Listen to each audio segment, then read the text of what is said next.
What are your thoughts on the current state of hip hop journalism?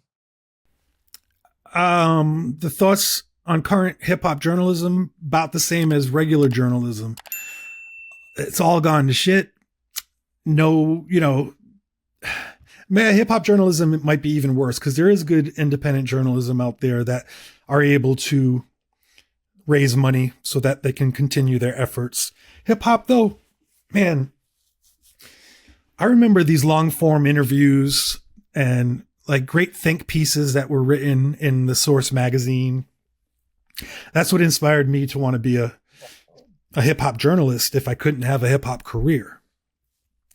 But there's not enough money to be made from dedicating yourself to being an incredible hip hop journalist.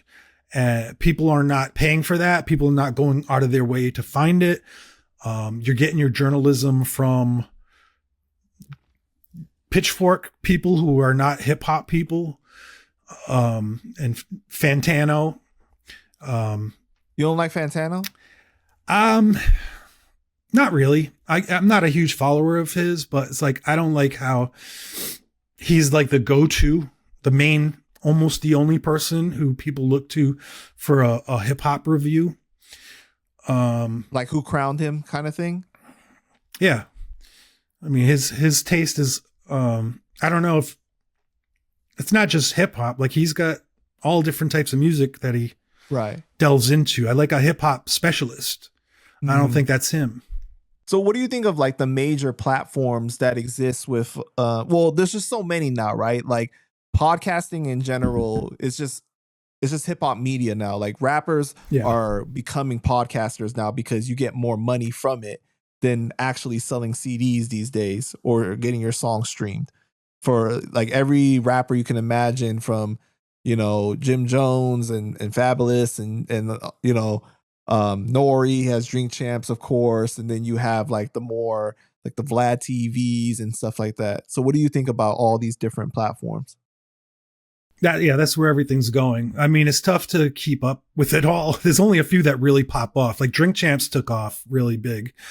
I like to listen to Bad Dad Bod Rap Pod, Call Out Culture, like homies that started hip hop podcasts who I know have a deep history in hip hop. I love to listen to their opinions and the people that they speak to.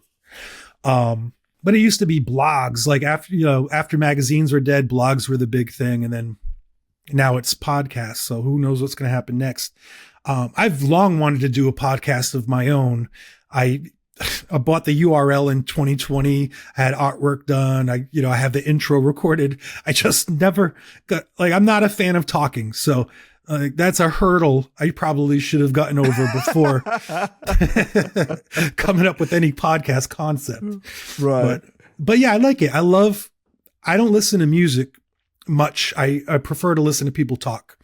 That may have something to do with living in a house with children and you're always, like you can't really have adult conversations with children in the mix who always need your attention or mom's attention. So I'll put in my earbud and I'll just listen to adult conversations, talk about hip hop or sports or politics. And I like podcasts a lot. So that's my thought on it. Okay. From you having a degree in journalism, right? Do you classify what most of these rappers doing on podcasts as journalism, or are you more traditional in your thought of you need a degree in journalism to be considered a journalist? Oh, you don't need a degree at all. But what they're doing is not journalism.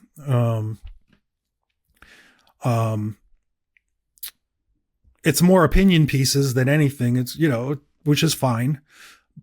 But I would love if there was a solid hip hop journalist podcast who took it seriously, understood what it means to be an ethical journalist and to be unbiased and dig up interesting news and facts and let the audience be privy to what you've discovered and let them make up their minds about what is what. There's probably a wide open field for that, honestly. So is it really possible to be unbiased? You could put in effort. Yeah. I mean, you don't have to say everything, with a slant or an angle that you're trying to, elicit a certain opinion or feeling out of your audience. And that may sound dry, and that may be an outdated concept to most people, but I think it serves a good purpose. I feel like out of the modern day, the people that would be considered more of the journalists in hip hop would be like a Elliot Wilson, and in some people's opinions, Vlad. What do you think? I don't know. As far as Vlad is concerned, he farms for content. And I'm sure you farm for content, but it feels like that's what people in your position need to do in order to get the views, that get the streams. What do you mean by that? Farming for content? Like, well, you want the sound bites. People are existing online and consuming short form content. So you have to get a spicy soundbite here and there,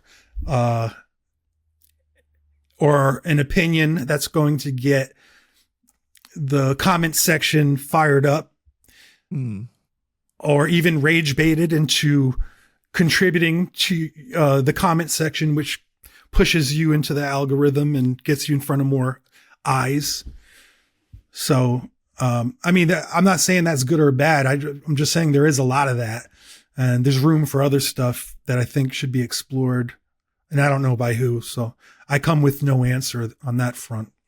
It's kind of a difficult time that we live in now with content creation, where it's created a culture where everything has become content, right? Like content is king, and people will do anything for it, for the next clip to get that dopamine hit of likes and comments and all this stuff like that. Yeah, but everything's going to crash out at a certain point. You can't keep pushing it like that. Personally, I haven't really discussed this with a lot of people, but for my next album, I'm seriously considering going back to the old ways of doing shit. I am not going to do the content dance. My videos will be very minimal. My marketing will be very minimal. I'm not really, I mean, I got to live off it. So I got to figure out a way to get people to be aware of it, but I'm not doing that dance. I'm going to cut down on a lot of it, because for a very long time, I existed online to continually push Strange Famous and our music and my career. And it was my one and only lifeline to the fan base. But they've scattered so much since it's not just, it used to be just MySpace was the downtown of the internet. Right. Right. And then Facebook took over, but then it splintered off into 100 different things that I cannot keep up with. And I can't pretend that I can have genuine interactions with fans, which I love to do, if I'm just like aggregating my content across platforms that I don't truly check out. And I'm always looking for a way to get people to respond or engage if I'm not also involved and engaged in it. Oddly enough, like the most popular Instagram post I ever had was made recently, and this was not done on purpose. I just talked about Benefit and his Mario Brothers rap song from the Napster days. Yep, I saw that. So that has right now it has 24,000 likes, and it boosted my following by at least 1,000, where I had been stagnant for years, like right underneath the 50,000 mark. And I'm always like, I keep providing content and material for this motherfucking platform that does not ever serve me. And then this one like flippant, like side idea, just kind of throwaway post that I thought would be funny for a few people ended up being like a booster for me. It's like, I'm not trying to figure this shit out anymore.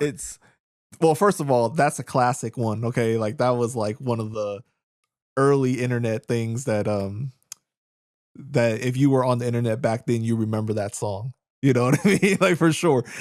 Well, yeah, man. I mean, look at the comments. It's like, and people had forgotten it for 20 years, and they're like, "Holy shit, core memory unlocked."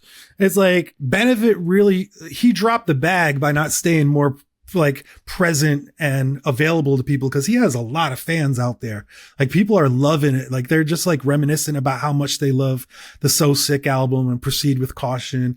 And I actually tracked him down to hop on a track on my latest mixtape, which came out earlier this year. It's called Five Hearts Redux. And I hadn't heard of him since the Mario Brothers rap. And I don't even know how I got in touch with him, but I was like, yo, I got this song about video games. It would be cool to get you on it. He was like, yeah, man. So he just hopped on, and like, none of these 24,000 people know that he actually has a verse on my stuff, which is weird. Right, I can't figure it out. Can't call it anymore. Cannot call it.